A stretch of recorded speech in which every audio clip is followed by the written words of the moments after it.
नाज़िन मेहर जे शहरनि पेट्रोल की क़ीमतुनि में वाध खे रद्द कंदे पेट्रोल महांगो करण खे अवाम दुश्मन अमल करार ॾिनो आहे। उन सिलसिले में SS न्यूज़ रिपोर्टर गनी मीरानी वधीक अपडेट करे रहियो आहे।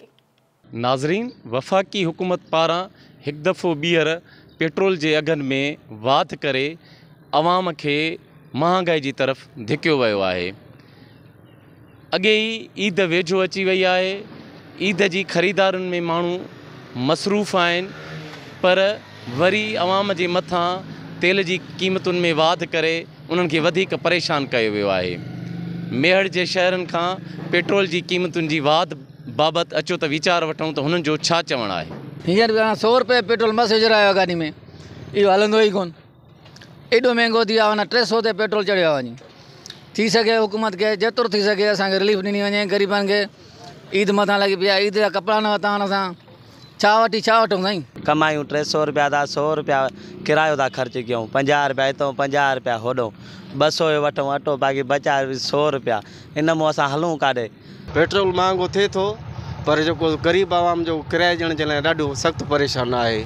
ऐं इन खे असां सरकार खां अपील था कयूं, महिरबानी करे जेको तेल थोरो रियायत कयो वञे। बुक आहियां हिन महिल त हिकिड़ो चक्कर बि न लॻो आहे। जीअं आया आहियूं ईअं ॻोठ खाली वञूं था, छा कयूं? रोज़गार कोन्हे सफ़ा। जीअं तेल महांगाई थिए थी ईअं ई रोज़गार माना पोचे थींदो थो वञे, अॻिते नथो थिए। एतिरो ई 270 ते आहे, वरी जो वेदर 10 रुपया वधायो आहे त महांगाई जो वरी हिकिड़ो ॿियो बम असांजे मथां किराया अथनि। ग़रीब माण्हू असां अटे वठण में जेको आहे लाचार हूं, त हे वरी जेको महांगाई थींदी, तेल महांगो थींदो, हर शइ जेका खाधे पीते जी शइ आहे, तेल महांगो थींदो त ट्रांसपोर्ट किराया वधाईंदी त जेके बि शयूं आहिनि खाइण पीअण खां वेंदे इस्तेमालु करण जूं कॉस्मेटिक शयूं, इवन वेंदे साबुण खां शैम्पू ताईं, माना त असां ईद ते त कुझु वठी न सघंदासीं न। मेहर जे शहरनि जा अवां वीचार ॿुधा। हुननि जो इहो चवणु हो त पेट्रोल जी क़ीमतुनि जे वाध सबबि ॿियनि शयुनि में बि महांगाई थी वेंदी, जहिड़ो की रोज़मर्रा जूं जेके बि शयूं आहिनि उन्हनि में बि ॻाटे टोड़ महांगाई पेट्रोल सबबि कई वेंदी।